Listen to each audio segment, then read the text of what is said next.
Welcome back to another peaceful evening of reflection and rest. Tonight, as the day gently gives way to the stillness of night, let's take a moment to settle in, leaving behind the worries and busyness of the world. Breathe deeply, allowing calm to wash over you, and feel the quiet embrace of relaxation. This evening, we'll immerse ourselves in one of the most cherished parables from the Bible, the story of the Prodigal Son. It's a tale rich with themes of forgiveness, redemption, and unconditional love. A story that reminds us of the power of grace and the beauty of returning to where we truly belong. Let this story soothe your mind, guide your thoughts, and create a space for peace.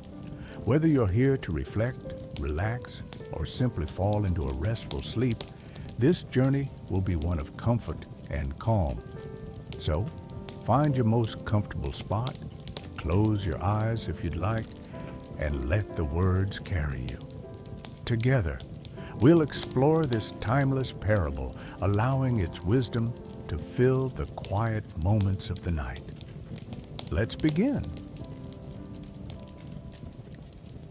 In the heart of a quiet village nestled within the rolling hills of a distant land, life was simple yet full of meaning.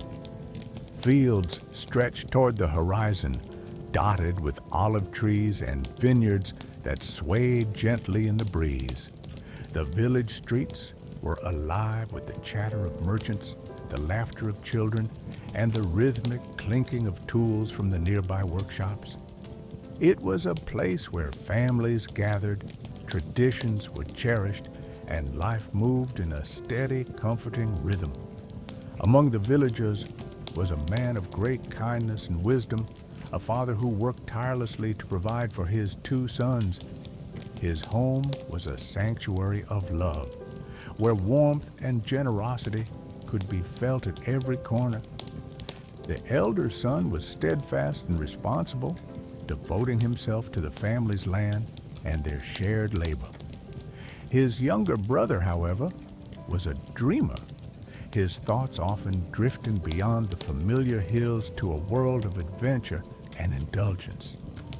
The younger son felt a restlessness that he could no longer ignore. Each day, the call of the unknown grew louder, stirring a longing for freedom and excitement that the quiet village life could not satisfy. He began to see his father's house not as a place of safety, but as a boundary he yearned to escape. One evening, as the sun dipped low and painted the fields in hues of gold and amber, the younger son approached his father. There was hesitation in his steps, a flicker of doubt in his eyes, but his heart was set. With a voice both bold and trembling, he made a request that startled everyone who heard it. "Father, give me my share of the inheritance now. I want to see the world, to live my life as I choose." The father's heart ached at these words, yet his love for his son was unyielding. Though it pained him deeply, he agreed to the request. Dividing his wealth, he handed over the younger son's portion, knowing this decision could lead to hardship, but also holding on to hope for his return. Days later, the younger son departed, his eyes filled with excitement and his heart brimming with the promise of a new life. He left the familiar comforts of home behind, stepping into a world that seemed to gleam with endless possibilities. With his inheritance in hand and dreams of grandeur driving him, the younger son turned his back on the familiar hills of home and set his sights on the unknown. The journey began with eager anticipation. Each step away from his father's house seemed to symbolize freedom, the world ahead brimming with possibility. He imagined a life unbound by tradition, where he could chase his desires without constraint. The path led him to a distant city, a place unlike anything he had ever known. Its streets were alive with energy, bustling with merchants selling exotic wares, street performers dazzling crowds with their tricks, and voices speaking in languages he didn't understand. The city seemed to promise everything he had longed for: excitement, opportunity, and a chance to make a name for himself. The young man's inheritance granted him entry into this vibrant world. He bought fine garments that marked him as a man of means, indulged in feasts that celebrated his newfound freedom, and surrounded himself with people who eagerly welcomed his generosity. Nights were spent in grand halls filled with music and laughter, where wine flowed freely and every whim was met with applause. Yet, as the days turned to weeks, the younger son's pursuit of pleasure grew unchecked. The wealth he carried, though substantial, was not limitless. He spent recklessly, chasing fleeting joys and ignoring the signs of his dwindling fortune. He sought fulfillment in material things and shallow relationships, believing that happiness could be purchased and loyalty secured with a coin. Despite his outward exuberance, cracks began to form beneath the surface. The vibrant city that once seemed so welcoming began to lose its luster. The companions who had once flocked to his side grew scarce as his resources thinned. Without the means to maintain his lifestyle, the younger son found himself increasingly isolated. Then came the famine. It struck the land with a sudden and unforgiving force. Crops withered under the relentless sun, markets emptied, and the once bustling streets became a stark reminder of scarcity.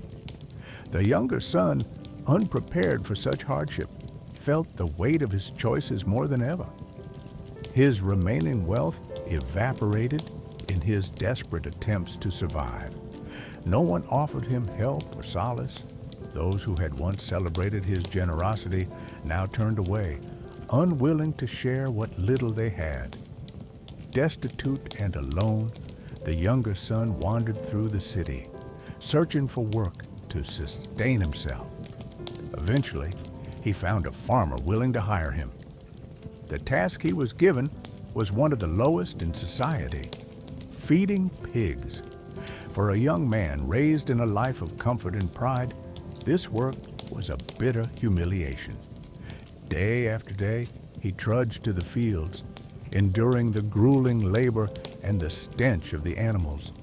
His hunger gnawed at him constantly, and he often found himself eyeing the husks he fed to the pigs, wishing he could eat them. The vibrant dreams that had once driven him now felt like cruel illusions, replaced by the stark reality of his plight. It was in these moments of despair that the younger son began to reflect. Memories of his father's house came rushing back, memories of warmth, love, and abundance. He remembered the meals shared at his family's table, the laughter that filled the air, and the kindness extended even to the servants. As the younger son gazed out over the fields, he realized how far he had fallen. His arrogance, his recklessness, and his pursuit of fleeting pleasures had led him to this point. Yet, even in his shame, a spark of hope flickered within him. He thought of the life he had left behind, not as something lost forever, but as something he might yet return to. The days in the fields were long, blending into nights filled with restless sleep and aching regret. Each morning, as the younger son trudged to feed the pigs, he couldn't escape the weight of his thoughts.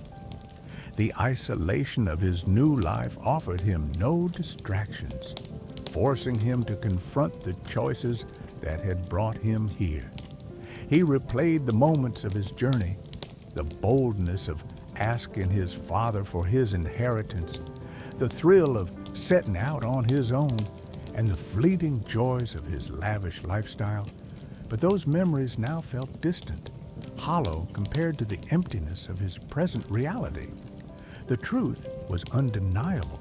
He had squandered everything, chasing a life that had left him more broken than fulfilled. Hunger became his constant companion, gnawing at his spirit as much as his body. It was a hunger not only for food, but also for the love and security he had taken for granted. The husks he fed to the pigs, rough, dry, and meant for animals, began to look painfully appetizing. The mere thought of reaching for them filled him with shame, but it also drove home the depth of his despair. As he sat one day beneath the shade of a withered tree, exhaustion overtook him. With his head in his hands, he began to weep. Tears fell not just for his current plight, but for the man he had become, a far cry from the son his father had raised. And then, in the quiet of that moment, a thought pierced through the fog of his sorrow. He could go home. It seemed a radical idea at first, almost unthinkable. After all, hadn't he turned his back on his father? Hadn't he taken what wasn't yet his, only to waste it in reckless living? Shame whispered that returning was impossible, that he had burned the bridge back to his family. But another voice, a gentler, quieter one, reminded him of his father's love.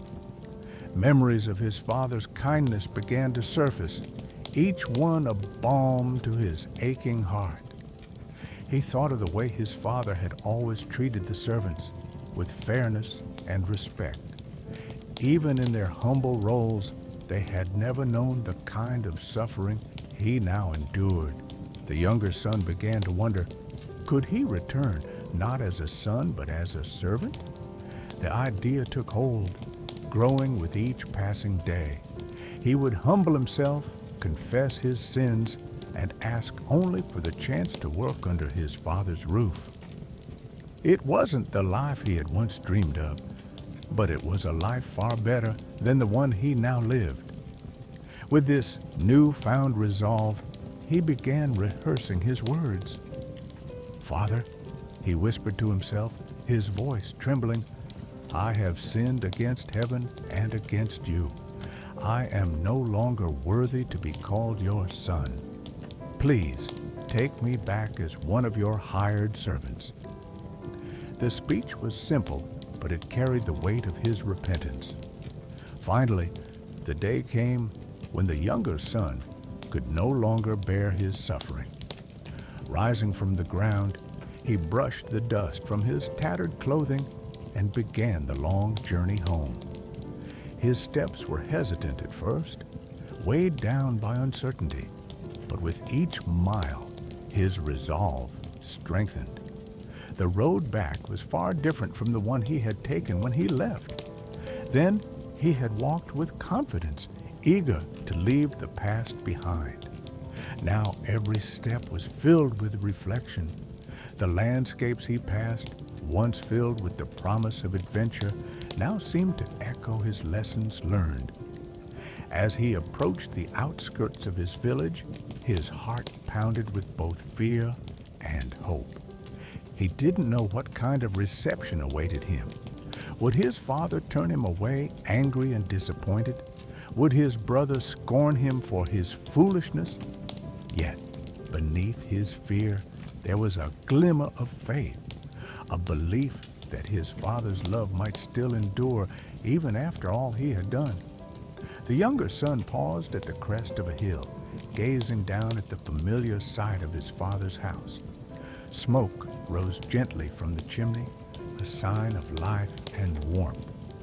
His heart ached with longing as he stood there, gathering the courage to take the final steps. And so, with humility and hope guiding him, the younger son began his descent. Every step brought him closer to the embrace he so desperately sought. The younger son continued down the dusty path, each step heavy with a mix of hope and dread. As the familiar silhouette of his father's house grew closer, his heart raced. Memories of his childhood flooded back, playing in the fields, helping with the harvest, and listening to his father's gentle wisdom by the fire. But those memories now seemed like a lifetime ago, belonging to a boy who had been carefree and cherished. He was no longer that boy. The weight of his mistakes bore down on him, leaving him unsure if he would even be recognized, let alone welcomed. Lost in thought, the younger son didn't notice the figure standing far off in the distance. His father, who had been watching the horizon every day since his son's departure, had spotted him. At first, he thought his eyes might be deceiving him. But as the figure drew nearer, he recognized the familiar gait of his son, even through the tattered clothing and weary steps. A surge of emotion overwhelmed the father. Relief, joy, and love all mingled together. Without a second thought, he ran toward his son, his robes billowing behind him. It was an undignified act for a man of his stature, but in that moment, he didn't care about appearances. All that mattered was that his son had returned. The younger son, startled by the sight of his father running toward him, froze in place. He braced himself for anger, for words of disappointment or condemnation. But as his father drew closer, he saw not anger, but tears streaming down his face. Before the younger son could say a word, his father threw his arms around him, pulling him into an embrace so tight it took his breath away. The son, overwhelmed by the gesture, fell to his knees. "Father," he began, his voice breaking, "I have sinned against heaven and against you. I am no longer worthy to be called your son." But his father silenced him with a loving hand on his shoulder. "Enough of that," he said, his voice trembling with emotion. "You are my son. You were lost, but now you are found. You were dead, but now you are alive." The father helped his son to his feet and turned to the servants who had followed him outside, curious about the commotion.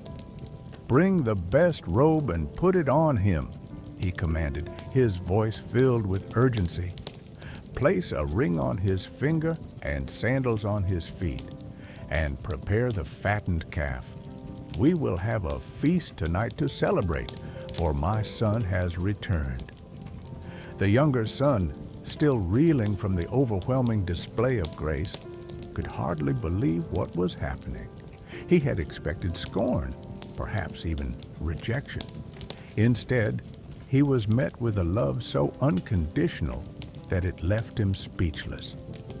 As the servants rushed to fulfill the father's orders, the younger son felt the warmth of the robe being draped over his shoulders.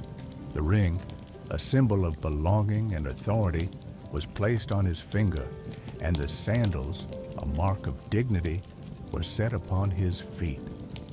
These were not the tokens of a servant, but of a son restored to his rightful place in the family. Inside the house, preparations for the celebration were in full swing. The fattened calf, reserved for the most joyous of occasions, was being roasted. Musicians were called to fill the air with songs of joy, and neighbors began to gather, curious about the cause for such a festive event. The younger son stood by his father's side, still grappling with the enormity of what had just occurred. "Why, Father?"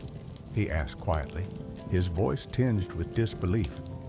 "After everything I've done, how can you welcome me back like this?"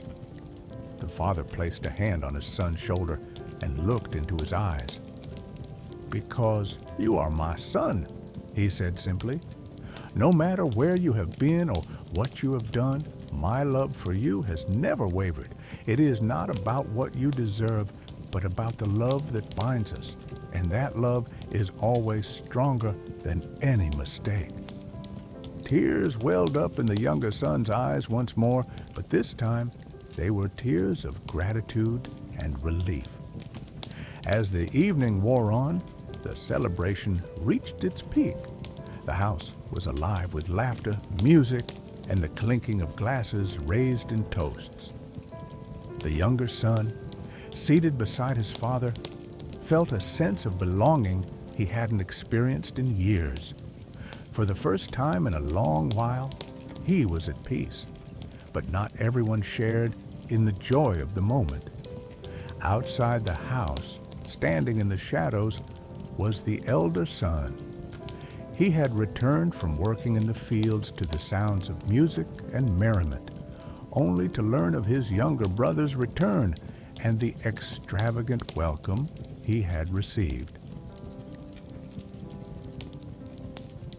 Outside the glowing celebration, the elder son lingered in the darkness, his heart heavy with bitterness.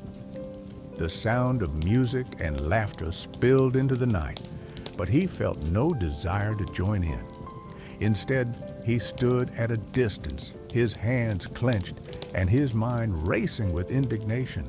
For years, he had remained steadfast, working tirelessly in the fields, honoring his father's wishes and upholding the family's name. And yet, never had such a feast been prepared for him. Never had his loyalty and dedication been celebrated. When one of the servants passed by, the elder son stopped him. "What's going on in there?" he demanded, his tone sharp. The servant, taken aback by his intensity, replied cautiously. "Your brother has returned," he explained. "Your father has welcomed him back, safe and sound, and to celebrate, he's prepared the fattened calf." The elder son's jaw tightened as a surge of anger swept over him. Without another word, he turned on his heel and stormed away from the house. Inside, the father, noticing the absence of his elder son, stepped out to find him. He discovered him standing by the edge of the field, staring out into the night. "My son," the father said gently, approaching him, "why do you linger here? Come inside and join the celebration."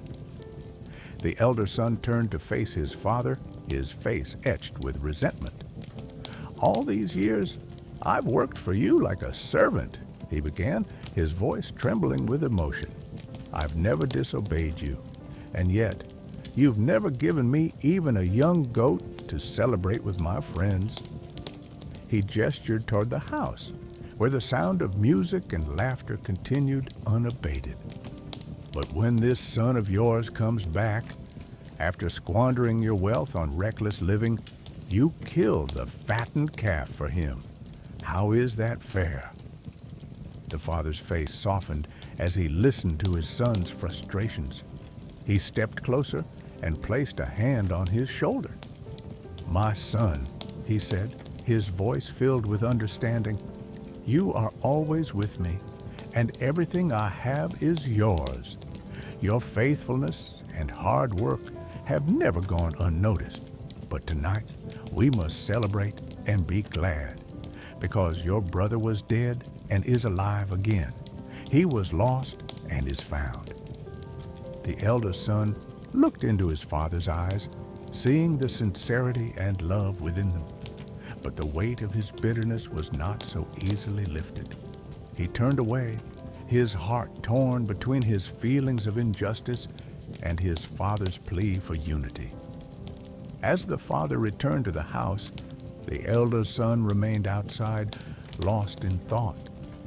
He wrestled with his emotions, the deep-rooted pain of feeling overlooked, battling against the truth of his father's words. In the distance, the sounds of celebration continued, a stark contrast to the silence of the elder son's solitude. As the night deepened and the festivities inside the house continued, the weight of the story lingered in the quiet. The parable of the prodigal son is not just a story of a father's love, nor merely about the fall and rise of a young man. It is a powerful narrative that reaches into the very heart of what it means to be human, to experience grace, and to come to terms with our own struggles, whether we find ourselves in the shoes of the younger son or the elder. The story of the prodigal son invites us to reflect on the beauty of forgiveness and the power of second chances. It challenges our natural inclinations toward judgment and self-righteousness, reminding us that love, true, unconditional love, is always waiting, always ready to embrace us, no matter how far we've wandered or what we've done. For the younger son, his journey wasn't just about physical distance, it was about a deep separation from everything he had once known. He sought freedom, but in his quest for independence, he lost himself. The path he walked led him not toward fulfillment, but toward emptiness. It wasn't until he had nothing left that he was able to realize the depth of his mistakes and, more importantly, the depth of his father's love. In the pigsty, where his pride was shattered and his circumstances were at their lowest, the younger son's heart was opened. In that moment of reflection, he came to understand that his identity was not found in his wealth or in his choices, but in the love of his father. He knew that no matter how far he had strayed, there was always the possibility of redemption, the hope of reconciliation. This moment of clarity and humility became the turning point in his life, the moment that led him back home. For the elder son, the journey was one of a different kind. His was a journey of internal conflict, a struggle with feelings of being overlooked, unappreciated, and ultimately unlovable. He had worked tirelessly, remained faithful, and followed the rules. His life, by all appearances, had been one of devotion and responsibility.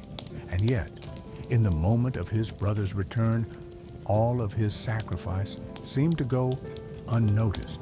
His anger was justified in his eyes. After all, what he had endured had earned him the right to be celebrated. And yet, as his father spoke to him, the truth began to sink in. His heart had grown hardened, filled with jealousy and bitterness, rather than the love and compassion he had once shared with his brother. It's easy to see the elder son's frustration and to sympathize with his sense of injustice. After all, why should the one who had gone astray receive such lavish forgiveness and a place of honor when he had squandered his inheritance? But here, the father's response is profound. Everything I have is yours. This simple statement reveals a deep truth. The elder son had never been excluded from his father's love or his possessions. His work was valuable, his loyalty meaningful, but his heart had become clouded by resentment. His sense of entitlement had made it difficult for him to rejoice in his brother's return, in the grace that was extended to the one who had been lost. The father's unconditional love is evident in both sons' stories, though it manifests differently in each. For the younger son, it was a love that welcomed him home with open arms, a love that erased his guilt and celebrated his return. For the elder son, it was a love that sought to heal the bitterness in his heart, to remind him that he too was valued, loved, and deserving of joy.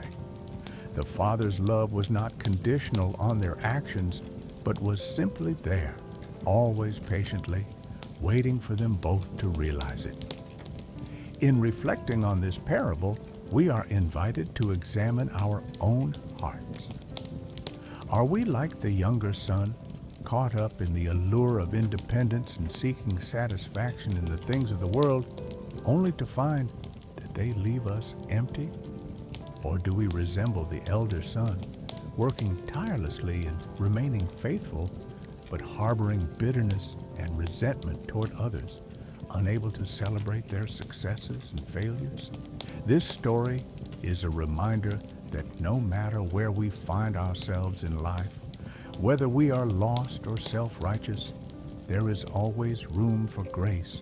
The younger son's return represents the possibility of redemption for all of us, no matter how far we may wander, no matter how deep we may fall. It reminds us that God's grace is not limited by our shortcomings, but is available to all who turn to Him. And it challenges us, like the elder son, to examine the state of our hearts, to choose compassion over judgment, love over resentment, and humility over pride. We are all, in one way or another, a mixture of the two sons. At times, we have all strayed, made choices we regret, and longed for forgiveness. At other times, we have felt overlooked, underappreciated, or perhaps even wronged by those around us. But in both cases, we are called to remember that love, true, unconditional love, is the force that heals, restores, and unites. As we meditate on this story, let us allow its message to soften our hearts. Let us embrace the grace that is freely given to us and offer that same grace to others. May we learn to celebrate the return of the lost, to forgive as we have been forgiven, and to live in the peace that comes from knowing that we are always loved, no matter where we go or what we do.